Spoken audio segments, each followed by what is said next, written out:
2010 সালের FIFA world কাপের মতো কোনো ওয়ার্ল্ড কাপ আমাকে এত বেশি আকৃষ্ট করতে পারেনি। সে সময় শাকিরার ওয়াকা ওয়াকা গান, ক্যাননের ওয়েভিং ফ্ল্যাগ অন্যরকম একটা মোটিভেশন কাজ করতো। গানগুলো ছিল আইকনিক, তাছাড়া প্লেয়ারগুলো ছিল লেজেন্ডারি। বিশেষ করে কাকার খেলা দেখে আমি ব্রাজিল টিমের সাপোর্ট করা শুরু করি সে সময় থেকে।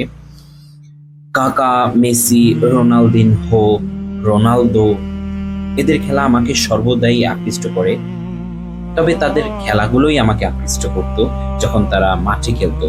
তাদের ব্যক্তিজীবন সম্পর্কে আমি কখনোই জানার আগ্রহ পোষণ করিনি এবং কখনো ব্যক্তিজীবন সম্পর্কে আমি জানতে চাইও না, কেননা আমার তো তাদের ব্যক্তিজীবন সম্পর্কে জানার কোনো দরকার নেই।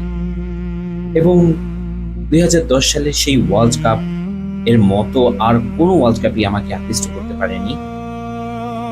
তাছাড়া আমি আকৃষ্ট হতে চাইও না, কেননা এটি কেবল বিনোদন পাওয়ার জন্য যথেষ্ট, মাতামাতি করার জন্য নয়। মেসি, রোনালদো ওদের খেলাগুলো বিনোদন হিসেবে নেওয়া যেতে পারে, একজন দর্শক হয়ে থাকার চেয়ে জীবনে একজন খেলোয়াড় হওয়া উত্তম। তো আমি মনে করি জীবনে খেলোয়াড় হওয়াটা অধিক জরুরি সারা জীবন দর্শক হয়ে থাকার চেয়ে।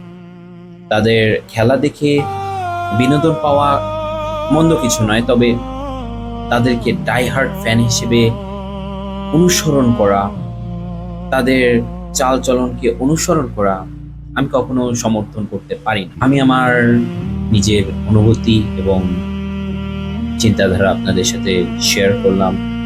সবার চিন্তাধারা, মতামত এবং অভিমতকে শ্রদ্ধা রেখে ধন্যবাদ।